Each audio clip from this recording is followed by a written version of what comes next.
día de hoy te quiero hablar de un tema que causa demasiada polémica. Son estas regresiones de vidas pasadas. Dicen que el alma no olvida y que aunque la memoria borre los rostros, el cuerpo guarda las huellas de lo que fuimos. Yo no sé tú, pero a veces yo sí he sentido lugares familiares que nunca he visitado. Olores que despiertan nostalgia sin explicación. O hay personas que sienten temores que parecen venir de otra historia y no de esta vida.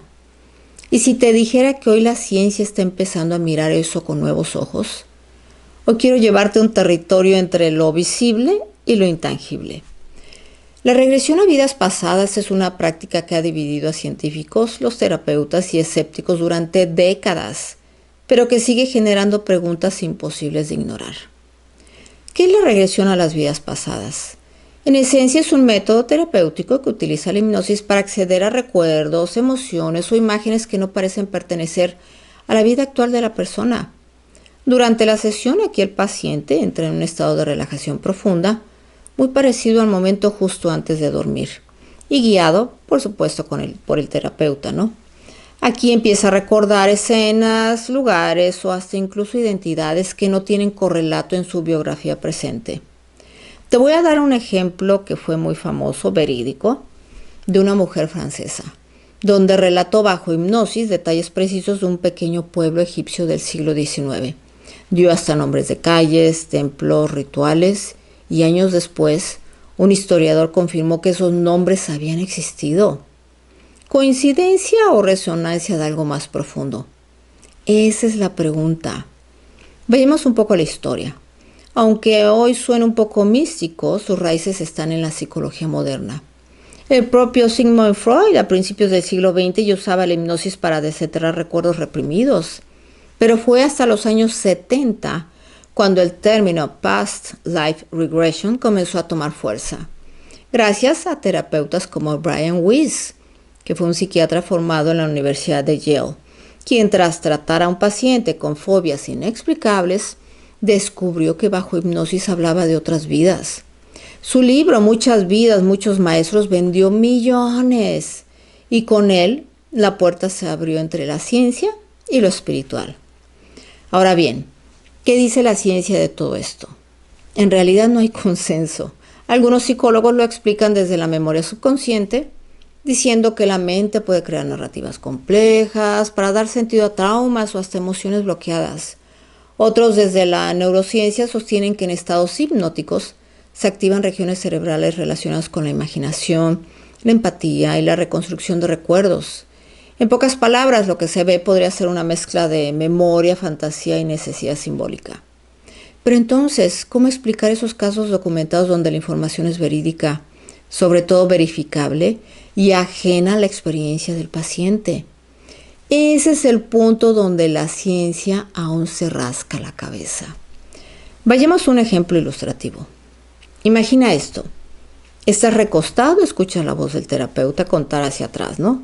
5, 4, 3, y de pronto ya no estás aquí. Te ves con otra ropa, escuchas un idioma que no hablas, miras tus manos y no son las tuyas. Por supuesto tienes o sientes más bien miedo, o quizás amor, o un dolor que no sabes de dónde viene. Y sin embargo todo parece tener sentido, porque cuando despiertas, algo ha cambiado en ti. Quizás esa fobia a los aviones desapareció, o ese miedo irracional al agua se fue. Eso es lo que muchos pacientes reportan. O sea, una sanación emocional que no depende de probar la veracidad de la experiencia, sino del impacto psicológico que genera. Los beneficios y riesgos de estas hipnosis. Los defensores aseguran que este tipo de terapia puede liberar traumas profundos, aumentar la autocomprensión y fomentar una conexión espiritual más amplia. Sin embargo, no todo es luz, porque también existen riesgos. Si se te ocurre tomar una terapia de esta regresión de vidas pasadas, si este terapeuta no está debidamente formado, te puede implantar falsos recuerdos o hasta interpretar de manera errónea las imágenes. Por eso es fundamental hacerlo con profesionales certificados y sobre todo con un enfoque ético, porque debido a que es un terreno entre la fe y la ciencia, Ahora, lo más fascinante es cómo la frontera entre lo espiritual y lo científico se va diluyendo. Algunos neurocientíficos proponen que quizás no se trate de vidas pasadas, sino de memorias genéticas, es decir, información codificada en el ADN que heredamos de nuestros antepasados.